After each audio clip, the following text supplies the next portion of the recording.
The Richard Roeper Show is brought to you by AmericanEagle.com Studios. The digital landscape is changing rapidly, and to compete in today's online business environment, you need an experienced partner. Since 1995, AmericanEagle.com has partnered with companies of all sizes, offering web design, web development, e-commerce, mobile apps, and digital marketing to drive your overall business's success, because they believe that today's online world is your online opportunity. Visit AmericanEagle.com to get started today. That's AmericanEagle.com, AmericanEagle.com. All right. Hello, everybody. It's October 10th, which means we're in it. We're in autumn. It's the fall. The summer's gone. Sorry, but that's the truth of it. In fact, you know it's the fall because you're starting to see Christmas decorations already up in the stores. Forget about Halloween. That stuff's been up since July, man. You don't have your costume picked out by now and your pumpkins on the porch. You're a slacker. Stop being a slacker. So I thought with autumn in the air and the leaves changing colors and the chill starting to hit the air, depending on where you live, I thought it'd be fun to look at autumn movies, because we talk about great summer movies and horror films, and we've done all kinds of specials about holiday films, et cetera, different sports films. But autumn is such a cinematic time of year, right? Because of the things we talked about, because of the visuals that just, really, really look great on camera. And all sorts of different genres represented with autumn films. So I'm gonna take you through half dozen or so of my favorite autumn set movies. So mostly in autumn. Sometimes these are films that go on for years, but they're really, when you think of them, they kind of remind you of the fall. And a reminder, if you want to share your thoughts on what movie you love to watch in autumn, or what movie just really evokes, those autumnal feelings, if you will, Richard Roeper 2025 at gmail.com, Richard Roeper 2025 at gmail.com. It's all about, the transition of characters, and sometimes, the maturity of relationships. So you get those oranges and those vibrant yellows, right? And the reds, and, talk of harvests and things like that. So here we go. These are some of my favorite, when I started just thinking about my favorite autumn movies, and I'll go in chronological order here. The Deer Hunter, 1978. It's the Nick. To Nick. It's the Nick. Nick. To Nick. To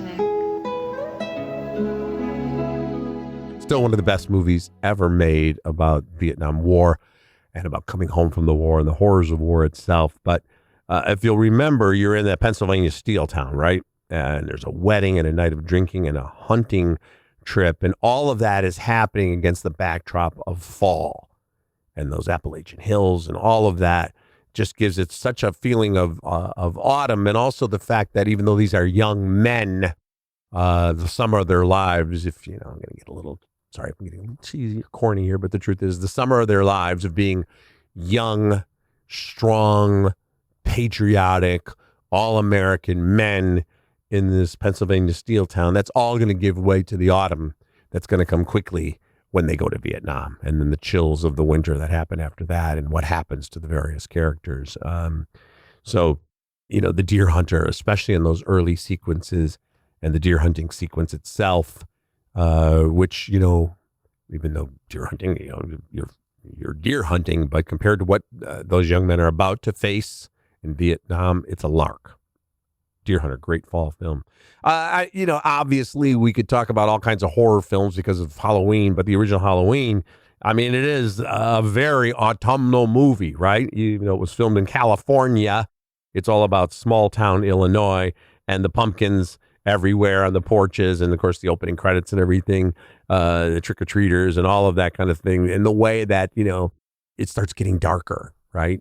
You get the, all of a sudden, in the summer, it's so amazing because you're like, wow, it's 8:30 and I'm at a baseball game and the sun's, filtering through the grandstand, like in the natural. Or, you come out of a movie. I come out of my screening sometimes, 7:00 screening, and it's just sunset, or just past that dusk. If it's an 8:30, end to the movie. And then you get to the fall and it's like, oh man, I can raise the shades at home because the sun has set now. It's only not even 7:00.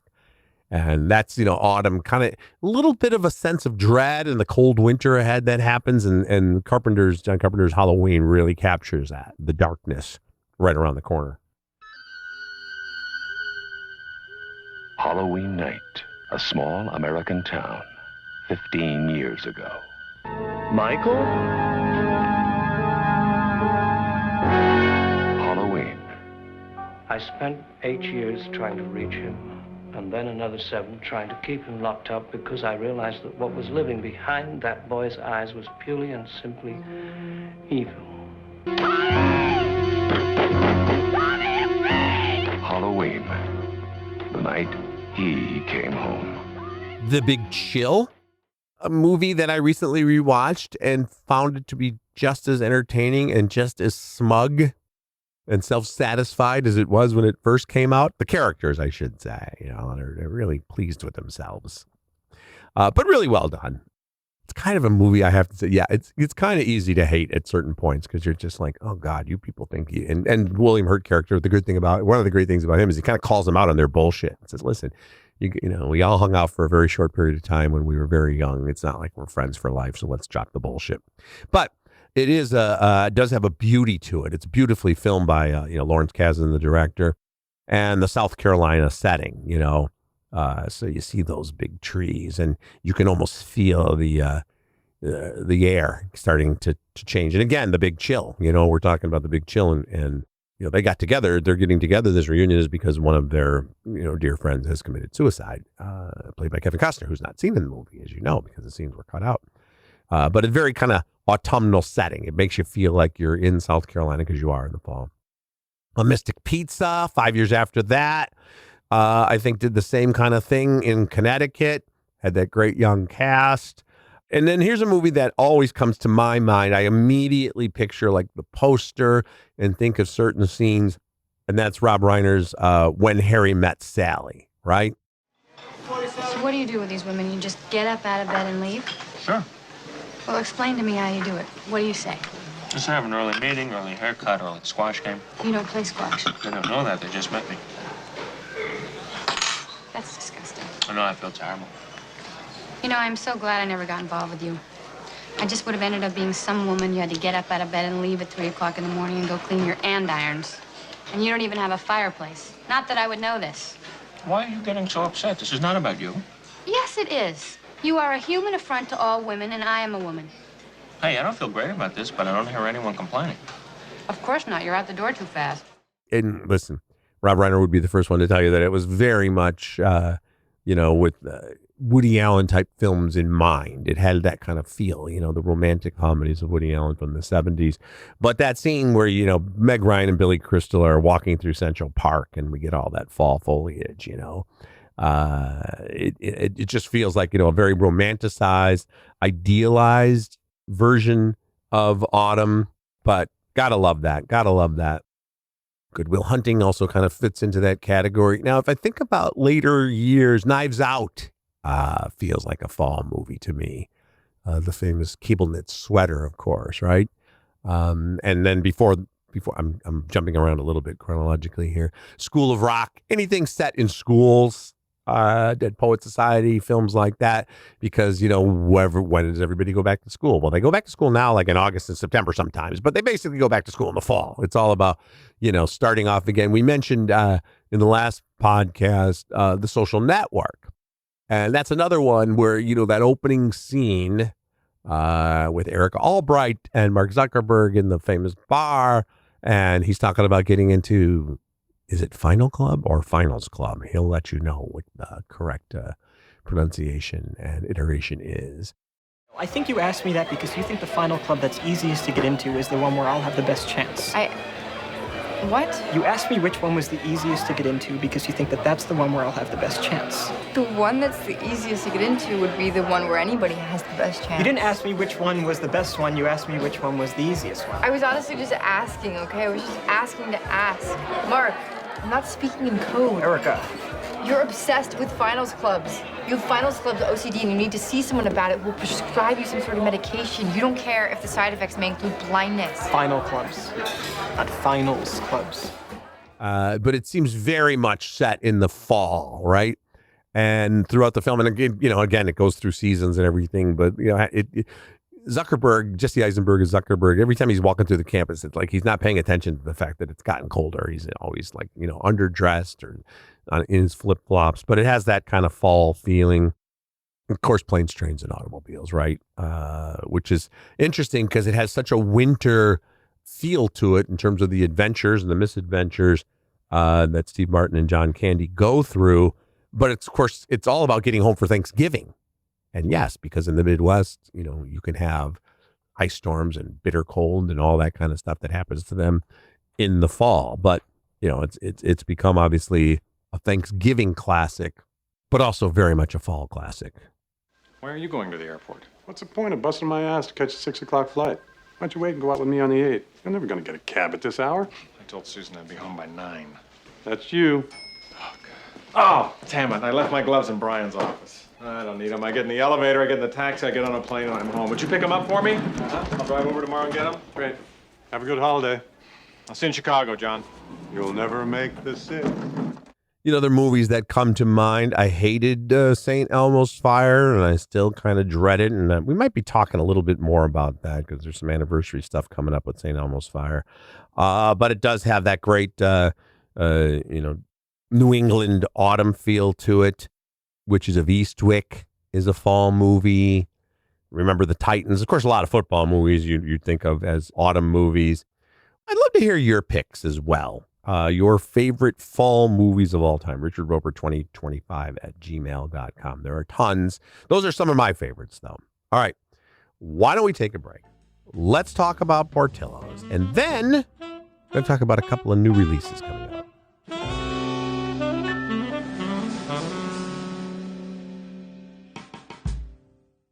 All right, it's time to tell you about Portillo's, the greatest single fast casual cuisine experience you're ever in your life.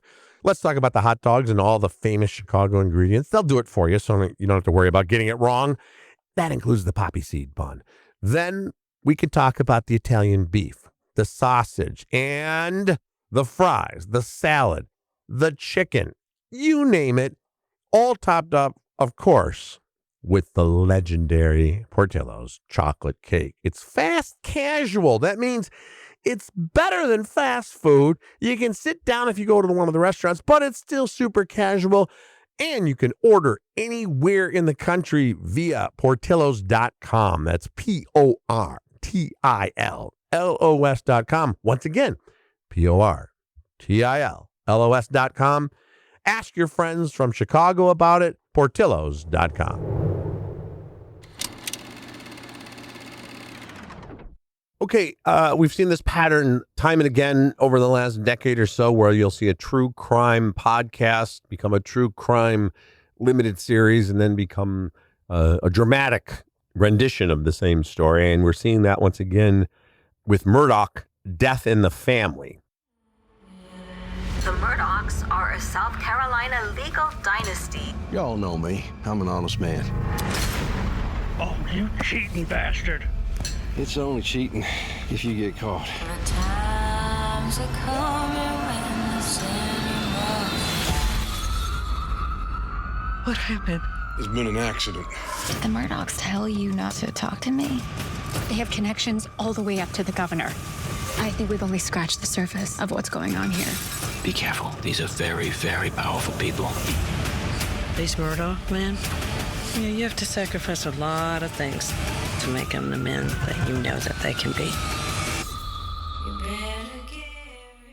Which is a Hulu Disney Plus 8-episode mini-series. And we're going to talk about that in a second, but just to reiterate and go back, you might recall that, I guess it was last year, maybe 2 years ago, actually, we had Netflix, which is the industry leader, although there are everybody's doing them now, but, when it comes to these true crime documentaries that kind of captivate the nation, the Murdaugh Murders, a Southern Scandal. And this is about that legal dynasty, that family in South Carolina, you might remember. So the documentary goes through, there's a boating accident that took the life of young Mallory Beach. There were half a dozen young people on this boat. They'd been partying, and there was this horrific accident. Paul Murdaugh, the young son of this family, son, grandson, whatever, was driving the boat. And then other family members get involved, trying to, persuade authorities, control the case. Alex Murdaugh. Eventually, we find out that Alex Murdaugh and all these generations of the Murdaugh family, they were like solicitors, kind of like the DA in South Carolina, or sometimes in private practice. And it went back like 3 or 4 generations, and they were the most powerful family in town and enjoyed great wealth, and everybody wanted to be like them and be with them. And they throw these lavish parties, and they had all this power. But then things go really, really sideways as we find out that Alec Murdaugh was ripping off his clients. You know, you get these huge insurance settlements, and then he'd spend the money himself on his opioid addiction, on other vices, covering his debts. And then it got really, really dark. There was a shooting on the family property where Paul, the same young man, his son, who had been involved in this boating accident, was shot and killed, as was Maggie Murdaugh, Alex Murdaugh's wife. So it was his wife and his son. And Alex Murdaugh was eventually convicted of those crimes and other crimes as well. He's maintained his innocence in the murders, and I believe there's still appeals going on. But it's just this horrific family tragedy. And then we hear about a housekeeper who died under mysterious circumstances and how her family was ripped off. And then there's the death of a young man on a road that was categorized a hit and run, but was it really a beating death? And were the Murdaughs involved, or were they not?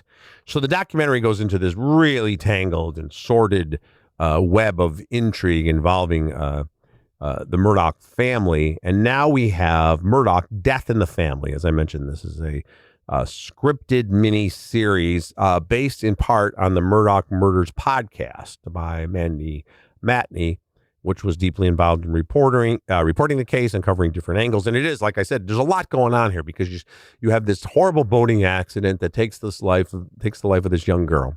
Then you have these stories from a few years earlier about this young man who was found dead in the road, and was he associated in some way with the Murdaughs or not?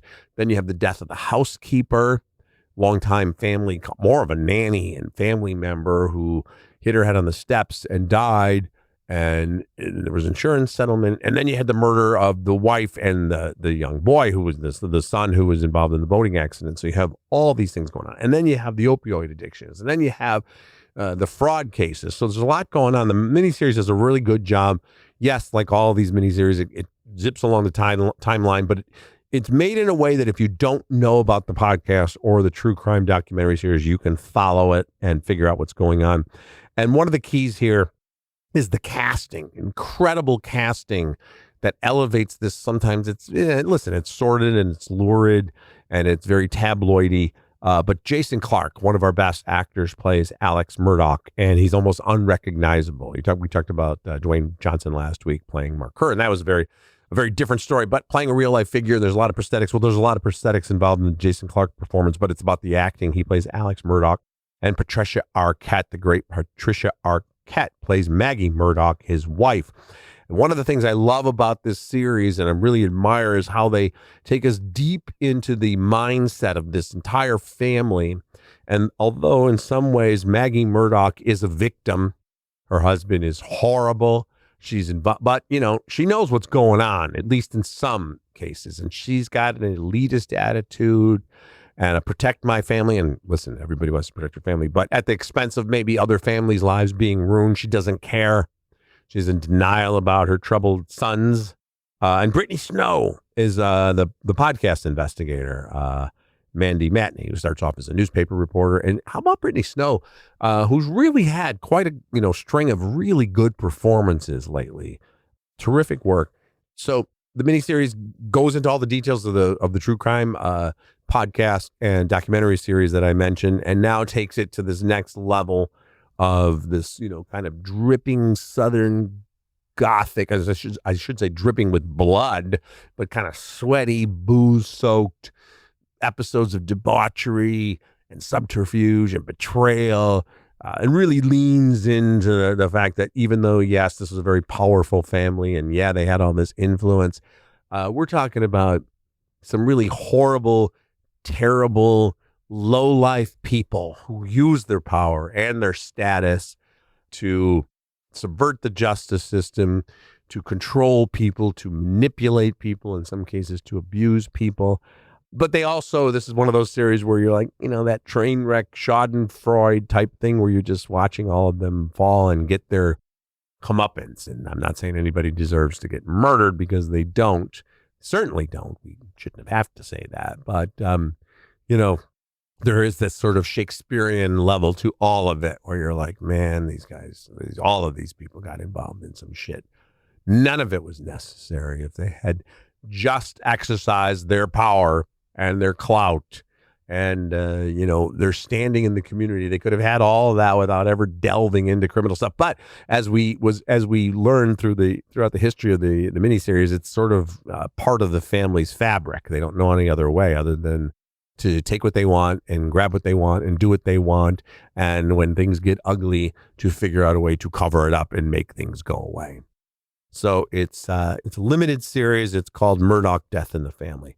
Now we are going to make the inevitable, obligatory segue to something that couldn't be more different. And it's a little film called Grow.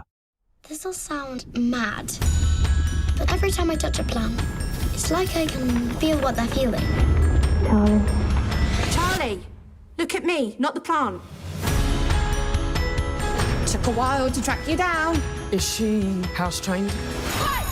Charlie! This is my niece. What? What is it with this place and pumpkins? We're ready for the contest? I'm going to win. My dad's entering the contest too. You got much of a team? I'm working on it. Now we must show our commitment to the new life that we are creating by having a wee on it. Oh, that is enough crazy for one day. Thank you very much. British family comedy and drama. I love this film. It's a very simple tale about a little girl named Charlie, played by Priya Rose Brookwell, who's absolutely charming. She's living in an orphanage, kind of having a little orphan Annie type of existence. Charlie's a great kid. She's a little bit of an outcast, and she has a very magical bond with plants. She can basically talk to plants and hear plants and feel what plants are feeling. And the film wisely doesn't go into some origin story, like she didn't get struck by lightning or anything like that. She just has this ability. And then she gets connected with her aunt, played by Golda Rosheuvel, who you might know as the Queen from the Bridgerton series. So this is her aunt, who's a no-nonsense farmer. Her mom, Charlie's mom and dad, are out of the picture. Mom abandoned her, and now the orphanage finds out that she's got this aunt. So they hook her up and say, you got to go stay with your aunt, who wants nothing to do with her. She's a no-nonsense farmer. And then we get into the magical realism and the fable of it all, because little Charlie decides that she's going to enter the big pumpkin growing contest. It turns out that this small town is the pumpkin capital of the world, and the winner of the pumpkin festival wins a big cash prize. And Charlie figures, if I win this big cash prize, I can go to Hollywood and see my mother, because she believes that her mother has gone to Hollywood to become a famous actress.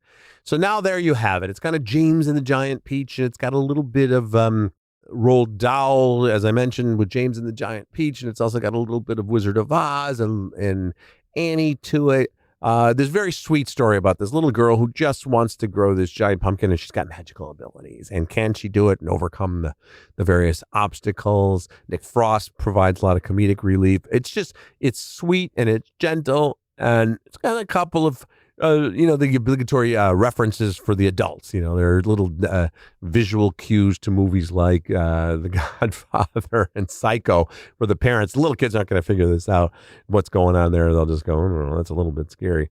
But it's really well done. We don't get a lot of films that are kind of aimed at, I want to say probably anywhere from 5 to 12-year-olds primarily, and Grow really fits that bill. If you get a chance to see it, it's playing in theaters now. A lovely film. All right, that's going to do it for the podcast. I'm Richard Roeper. Thanks for listening, and we'll talk next time.